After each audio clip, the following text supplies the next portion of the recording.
And I'm sure Clint wanted to go out on a higher note than in this season, but like Neil said in his press conference, Clint did a lot of good here. He's been here for a long time and brought the playoffs back to the city. So definitely something to hang his hat on. All the goodness he did. The second half of the season wasn't great, but it wasn't really great for anybody. And he took accountability for some of the stuff that happened, and some of the stuff was completely out of his control too. What's the reaction in the room when something like that happens? I mean, nobody was excited by any means. But at the same time, with what Neil was saying, a new voice might be welcomed. We don't know who that's going to be. Obviously, it's so new, but Clint left a nice residue. It's the things that he preached, a lot of them we're still going to keep with us going forward. But I think Neil hit it spot on whenever he mentioned it was just time for something new. And we all wish the best for Clint, no doubt. He's going to help people greatly. I don't know in what capacity and what role, but he's still going to be in the game of baseball and hopefully get some time to spend with his family. Chris, when you say new voice, specifically, what does that mean?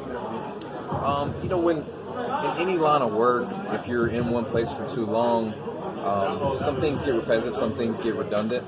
For me, it was all new, so I'm not speaking solely for myself, but just for the 25, 30 guys on the club.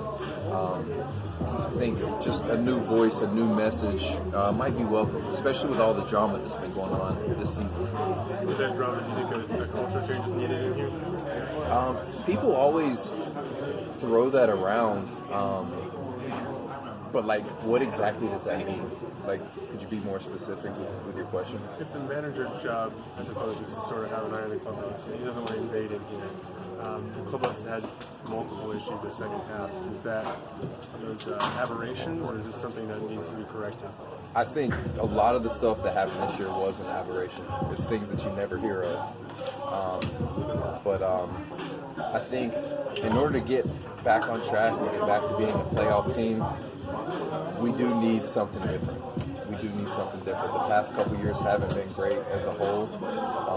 And I mean, I can look myself in the mirror and say that I can be a lot better too. So this isn't a personal attack by any means, but a new person at the helm might be able to spark us going back in the right direction. You have a lot of young players. Is there a need for sort of a veteran presence?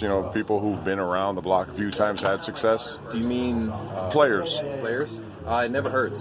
You look at the veterans that we grabbed this offseason, Liriano and Melky, both great additions. I think they did better than what people expected them to do. And as far as holding their specific areas accountable, I think they did a good job. You can't control everybody. One person can't control everybody. We're grown men. As young as we are, you're 26, 7, 8, 9 years old. You have to be accountable for a lot of your own actions too. So, I think a mixture of some established players is gonna help as well as a new voice. Chris, how far do you think this team is from being a playoff team? It's hard to say because just where we finished, our record, but a couple pieces here or there can make a huge difference. You look what St. Louis did. Their big addition was Goldsmith, and you see where they're at. I think they're going to finish in first place in the division. Not much of their team, other than that, has changed. So we're close. As long as we make the right moves, we're close. Chris, what can you tell us about Clint's last address to the team? It was emotional. It was heartfelt. I respect the accountability, like I said earlier, on the things he said he wished he could have done better. But again, we all have a lot of respect for him. He's been in the game for a really long time, and he's going to continue to help people in the future.